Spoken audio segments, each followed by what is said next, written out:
आज के इस वीडियो में हम डिस्कस करने वाले हैं जनरल एक्सेप्शंस, जो कि है हमारा chapter number 3। So let's get started. ये जो चैप्टर है ना केवल बीएनएस के ऑफेंसेस पर और बाकी अदर कोई और ऑफेंस भी अगर हो, जैसे कि लोकल लॉ हो गए या स्पेशल लॉ हो गए, तो उस केसेस में भी ये अप्लाई होता है। लेकिन इसको प्रूव करने का बर्डन हमेशा एक्यूज्ड के ऊपर ही रहता है। मतलब कि अगर वो किसी भी जनरल एक्सेप्शन का बेनिफिट लेना चाहता है तो उसके लिए उसे खुद प्रूव करना पड़ेगा कि वो इन परिस्थितियों में था कि उसका जो भी ऑफेंस है वो इन सेक्शंस के अंतर्गत कवर किया जाना चाहिए। और ये बर्डन ऑफ प्रूफ की बात की गई है भारतीय साक्ष्य अधिनियम के सेक्शन नंबर 108 में। इसकी दो कैटेगरीज होती हैं, एक होते हैं एक्सक्यूजेबल और एक होते हैं जस्टिफिएबल।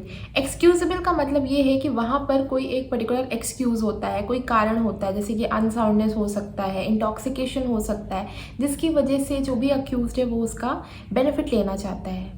वहीं दूसरी ओर जस्टिफिएबल में ऐसा कोई भी एक्सक्यूज़ नहीं होता है, लेकिन जो सिचुएशन होती है, सर्कमस्टेंसेस होते हैं, वो कुछ इस तरह से होते हैं कि जो भी अक्यूज्ड है उसको वो ऑफेंस जिसके लिए वो प्रोसिक्यूट किया जा रहा है वो करना ही पड़ा। एक्सक्यूजेबल है 14, 17, 18, 20, 21, 22, 23 एंड 24। जस्टिफिएबल है सेक्शन 15, 16, 19, 25, 26, 27, 30, 31, 32, 33 एंड 34 to 40। तो सबसे पहले अब हम बात करते हैं मिस्टेक ऑफ फैक्ट की।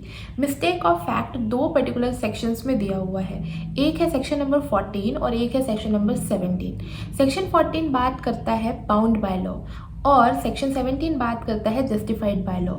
सेक्शन 14 ये बोलता है कि अगर कोई भी व्यक्ति है जो कोई भी एक्ट इसलिए कर रहा है क्योंकि उसे ऐसा लग रहा है कि वो बाउंड बाय लॉ है।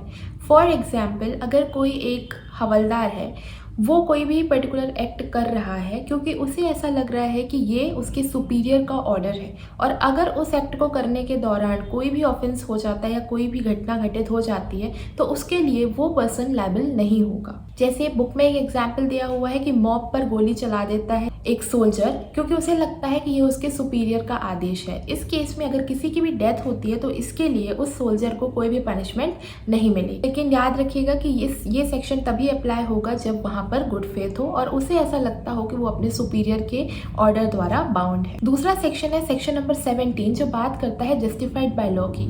यहाँ पर जो एक्ट होता है वो जस्टिफाइड बाय लॉ होता है, मतलब उस पॉइंट ऑफ टाइम पे वो एक्ट करने वाले को ऐसा लगता है कि वो जस्टिफाइड है इस काम को करने के लिए। इसके लिए एग्जाम्पल ऐसा है कि सपोज ए किसी रास्ते से जा रहा है और उसने देखा कि बी जो है वो सी को छुरा घोंप रहा है। उस केस में उसने क्या किया, उसने जाकर बी को पकड़ लिया, बट एक्चुअली वहाँ पर बी सी को छुरा घोंप नहीं रहा था, वहाँ पे वो इंजर्ड पड़ा हुआ था तो उसका वो छुरा निकाल रहा था। तो यहाँ पर जो भी ए ने किया उसको पकड़ लिया या उसको उसने कैद कर लिया। क्यों किया? क्योंकि वो इस मिस्टेक में था कि उसने बी ने ऑफेंस किया है यहाँ पर सी के साथ में। तो अगर ऐसा कोई भी यहाँ पर एक्ट ए करता है तो वो उसके लिए किसी भी प्रकार से लायबल नहीं होगा। एक मैक्सिम है, इग्नोरेंशिया फैक्ट एक्सक्यूजेड बट इग्नोरेंशिया ज्यूरिस नॉट एक्सक्यूजेड। इसकी मीनिंग क्या है? Ignorance of fact is an excuse but ignorance of law is not an excuse. यहाँ पर जो बात हो रही है वो है मिस्टेक ऑफ फैक्ट की, लेकिन अगर वहीं पे मिस्टेक ऑफ लॉ होती तो वहाँ पर ऐसा कोई भी बेनिफिट अक्यूज को नहीं दिया जा सकता।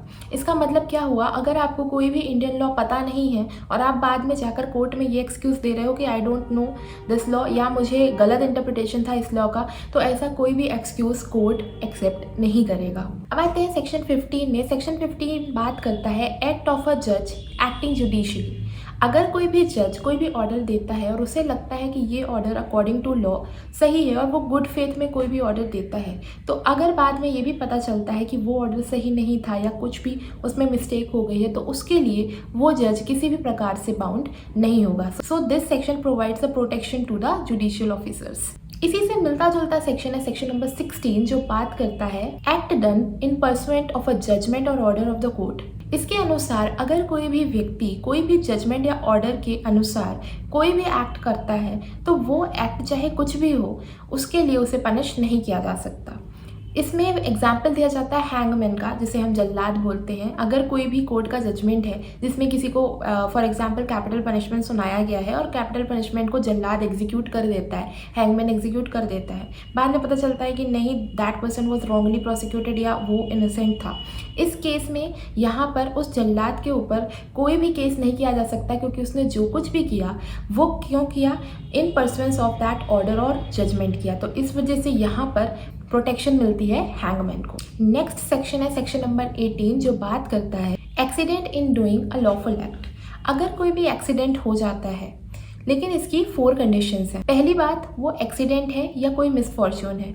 दूसरी बात, वो विदाउट क्रिमिनल इंटेंशन या नॉलेज के किया गया है। तीसरी बात, जो एक्ट था वो लॉफुल एक्ट था और उसे किया गया है in a lawful manner by lawful means. और फोर्थली, उस एक्ट को with proper care and caution किया गया है। अगर ये 4 कंडीशंस कोई भी एक्ट फुलफिल करता है तो उस केस में उस दुर्घटना को या उस एक्सीडेंट को कोई भी ऑफेंस नहीं माना जाएगा। इसके लिए एक एग्जाम्पल हमेशा यूज़ किया जाता है। फॉर एग्जाम्पल ए है, ए किसी जगह पर कुल्हाड़ी से पेड़ काट रहा है और उस कुल्हाड़ी का जो फल है वो उछल कर जाता है और वहाँ से रास्ते से गुजरते हुए किसी व्यक्ति के सर पर लग जाता है और उसकी ऑन द स्पॉट डेथ हो जाती है। तो इस केस में यहाँ पर जो ए है, अगर उसने with proper care and caution उस काम को कर रहा था और वहाँ पर किसी भी व्यक्ति के मरने की कोई आशंका नहीं थी, तो उस केस में उसे पनिशमेंट नहीं दी जाएगी। But on the other hand, अगर हम सेम एग्जाम्पल को स्विच कर दें कि स्कूल के साथ में, कि स्कूल में जहाँ पर एक प्लेग्राउंड था, वहाँ पर वही ए पेड़ काट रहा था, बच्चे खेल रहे थे पास में, और वहाँ पर उसने बिना कोई जानकारी दिए कि वो पेड़ काटने वाला है और ये डेंजरस एक्ट है जिससे हो सकता है कोई दुर्घटना हो जाए, वो वहाँ पर पेड़ काटता है एंड अगेन वो कुल्हाड़ी का सर उचक कर किसी बच्चे के ऊपर लग जाता है और उसकी डेथ होती है। तो यहाँ पर इसे मिसफॉर्च्यून नहीं बोला जा सकता, क्योंकि यहाँ पर ना ही कोई केयर थी, ना ही कोई कॉशन दिया गया था। इस वजह से यहाँ पर जो वो व्यक्ति है उसे पनिश किया जाएगा। बात करें अगर सेक्शन 19 की, तो सेक्शन 19 बात करता है act likely to cause harm but done without criminal intent and to prevent other harm. इसे बेसिकली जाना जाता है डॉक्ट्रिन ऑफ सेल्फ प्रिजर्वेशन या प्रिंसिपल ऑफ सेल्फ प्रिजर्वेशन के नाम से। और इसे हम फेमसली इस चीज़ के लिए भी जानते हैं कि अगर किसी बड़े हार्म को रोकने के लिए कोई छोटा हार्म करना पड़े तो वो जस्टिफाइड होता है। यहाँ पर भी 3 कंडीशंस हैं। पहली कंडीशन ये है कि आप हार्म कमिट कर रहे हो, इसका आपको नॉलेज है। सेकेंड, पर वो harm without any criminal intention या नॉलेज के होना चाहिए और इन गुड फेथ होना चाहिए, जिससे कि आप एक दूसरे बड़े हार्म को प्रिवेंट करने की कोशिश कर रहे हैं। इसके लिए एक बहुत ही फेमस केस लॉ है R versus Dudley and Stephen का। इस केस में होता क्या है कि 4 लोग रहते हैं जो कि एक बोट से जाते हैं, जिसमें कि एक माइनर भी रहता है। तो बोट अपना रास्ता भूल जाती है और उन लोगों के पास खाने को कुछ भी नहीं बचता। जो माइनर रहता है वो ऑलरेडी बीमार रहता है और वो तीनों लोग एक्सक्लूडिंग माइनर, वो लोग ये डिसाइड करते हैं कि इस बच्चे को, माइनर को मारकर खा जाते हैं, क्योंकि हमारे पास सर्वाइवल का और कोई भी तरीका नहीं है, अदरवाइज हम सभी मारे जाएंगे। तो वो अल्टीमेटली उस बच्चे माइनर को मारकर खा जाते हैं। लेटर जब एक शिप वहाँ से निकलता है, वो उनकी हेल्प कर देता है रास्ता ढूंढने में, लेकिन बाद में उन पर केस होता है उस बच्चे के मर्डर का। कोर्ट ने यहाँ पर ये डिसीजन दिया कि कभी भी, पहली बात तो आप किसी भी कमज़ोर व्यक्ति को मार कर, क्योंकि वो बच्चा जो था अपना प्रोटेक्शन करने में अनेबल था, तो आपने उसी को चुना मारने के लिए। ये दिखाता है कि आप उस व्यक्ति को चुन रहे हो जो कि अपना सेल्फ प्रोटेक्शन करने में असमर्थ था। तो पहली बात तो आपने ये चीज़ गलत की। सेकेंडली, सेल्फ प्रिजर्वेशन की डॉक्ट्रिन कभी भी किसी दूसरे व्यक्ति की जान की कॉस्ट पर आप अप्लाई नहीं करवा सकते हो कि आप खुद की जान बचाने के लिए किसी और की जान ले लो, जिसका कोई भी वहाँ पर गलती नहीं थी। तो ये चीज़ यहाँ पर सेल्फ प्रिजर्वेशन की डॉक्ट्रिन में अप्लाई नहीं होता है। तो उन तीनों लोगों को उस माइनर के मर्डर के लिए प्रोसिक्यूट किया गया था। इसके बाद आता है हमारा सेक्शन 20 एंड 21, जो दोनों बात करते हैं एक्ट ऑफ अ चाइल्ड की। अगर कोई चाइल्ड ऑफेंस करता है तो उस केस में क्या होगा। सो सेक्शन नंबर 20 बात करता है डोली इनकैपेक्स की। डोली इनकैपेक्स का मतलब होता है person who is incapable of committing a crime.